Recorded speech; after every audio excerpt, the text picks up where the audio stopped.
মৌলভীবাজারের শ্রীমঙ্গলে আন্তর্জাতিক নারী দিবস উপলক্ষে র্যালি ও আলোচনা সভা অনুষ্ঠিত হয়েছে।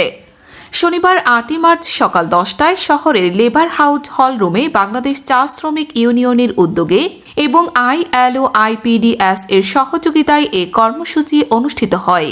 আলোচনা সভায় সভাপতিত্ব করেন বাংলাদেশ চা শ্রমিক ইউনিয়নের সহ সম্পাদিকা রেখা বাগদি। এতে প্রধান অতিথি হিসেবে উপস্থিত ছিলেন ইউনিয়নের কার্যকরী সভাপতি বৈশিষ্ট্য তাঁতি। বিশেষ অতিথি ছিলেন সহ সভাপতি পঙ্কজ কন্দ, ভারপ্রাপ্ত সাধারণ সম্পাদক নৃপেন পাল, সাংগঠনিক সম্পাদক বিজয় হাজরা এবং অর্থ সম্পাদক পরেশ কালিন্দী। বক্তারা নারী শ্রমিকের অধিকার, সমতার গুরুত্ব ও তাদের কল্যাণে বিভিন্ন পদক্ষেপের বিষয়ে আলোচনা করেন। তারা নারীর ক্ষমতায়নে শিক্ষা, স্বাস্থ্যসেবা ও সামাজিক নিরাপত্তার উপর গুরুত্ব আরোপ করেন।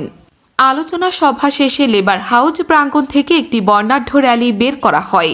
এতে চা শ্রমিক, নারী পুরুষ সহ বিভিন্ন শ্রেণী পেশার মানুষ অংশ নেন। র্যালিটি শহরের প্রধান সড়ক প্রদক্ষিণ করে একই স্থানে এসে শেষ হয়।